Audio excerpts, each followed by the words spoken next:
All right, if you're one of those people that's unsure about which build to start with when you first launch this game, for me personally, I like to start with the power forward build. And to be honest, this was my build last year for the most part. It has hitting, it has a decent amount of offense, it has good defense. There's a lot of things about it that brought me great success. So when you start off, you're going to start off 6'4", 220. That's going to be a little too big for me personally. I go down to 6'2". It's pretty much the smallest you can be. And I go down to 210, which is actually, it's the fastest you can be without giving up too much weight. If you pre-order the game, you will start with this big rig zone ability. It's not the one I'll end up using when my full build is done, but it is a nice starter. Another obvious thing is you're not going to have any superstar abilities unlocked when you first play. You're going to have to earn those as well as the boosts. You're not going to have any boosts unlocked either.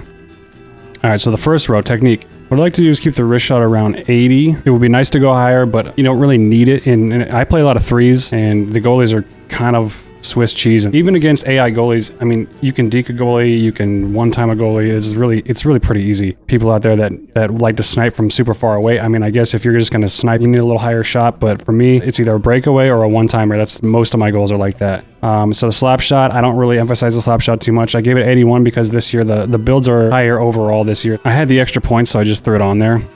Speed, I keep it at 84 for now. I mean, that might go up later when I get boosts. I like to put boosts on my speed a little bit because it's pretty expensive. Last year, I learned that balance is pretty important, and I'm sure a lot of people knew that for a long time, but it's also another expensive attribute, so I put it at 86 to start with. Agility, last year my agility was really bad. It was like 75, but I still made it work. This year with the higher overall, I got a lot of extra points to use, so I just put it at 80. Okay, moving on to the power section. So the wrist shot power, 81, slap shot power, 82. Last year, they were a lot lower, but this year with the higher overall, I was able to put a little extra on there. Acceleration, 84. It's expensive, so we'll kind of keep it there for now. Puck control, last year I learned how important puck control was, especially if you're not using magnet, which I normally don't. I used to use magnet in the beginning, and then I realized it was kind of a wasted slot. So having high puck control is just going to help mitigate all the issues you'll have with catching passes.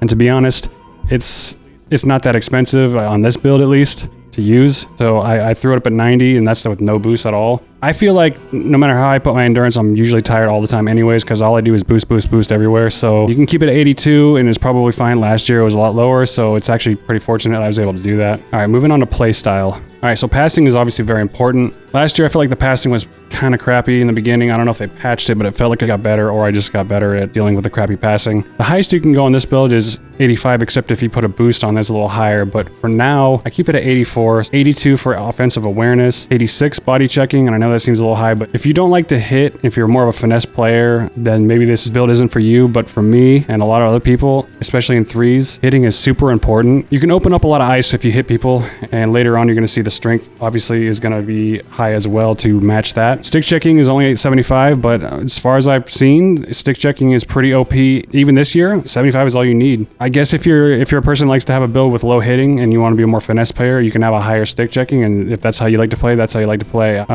Defensive awareness, I keep it at 77. I have good defensive awareness as a person. I haven't found much use in having a high defensive awareness. I've had pretty good success either way, so I like to keep it low. All right, this one is, I'm going to put most of my expensive attribute on strength, so I'm going to bring that up to 88, but the hand-eye is also important, but for now we can get it at around 81. Durability, now this is kind of a weak spot for me. I don't have very much durability, 79, but shot blocking, that's another one that doesn't need to be very high. All right, in this last category, tactics, this is really all up to you. If you're a center, I really highly recommend you keep your face-offs at 90. And the deking on this build is pretty nerfed. It's hard to get, it's very expensive. It's hard to get a higher deke, but one thing I'm going to do later is get the deking boost and add a little bit to that to get it above 80. But for now, 78 is where we're going to keep it. Drop the discipline and fighting skill all the way down. If you're playing threes, you're not going to fight, obviously, but if you're playing sixes, you might want a little fighting. All right, so that's my starting build. I'm going to show you a couple of highlights of the very first game, and I promise this is the first game I played. All right, first thing I'm going to try is I'm going to wait for a gut opportunity to hit someone, and I'm just going to go ahead and do it so we can get the puck back. So wait for a perfect opportunity, don't overextend, and just line up that hit. You're also going to notice throughout the video all the face-off wins with that 90 face-off. All right, just trying to get open ice here, slide into position, boom, one-timer. Okay, so that's my first goal of the year. I have a good winger. He was able to set me up. That's great. Find that open ice. Trying to slide into that one-timer position again. And it was a dirty one. It was an own goal, but ultimately I made it happen. I was in there in the right position. This is one of those builds. It's just like you use your physicality and then you get in position and you make the plays up front. Another hit, another big hit.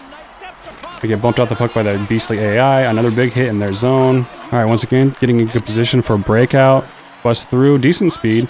Good pass, cross crease. That's where your 84 passing is going to come in handy. Obviously, you're going to have good timing, but there you go. It can be done. More face-off wins. Line up another big hit. All right, busting through, getting a good position for a 1T. Boom, there it is. That's my hat trick. You can see we ran up the score in this game. And at the end of the second period, they decided to quit.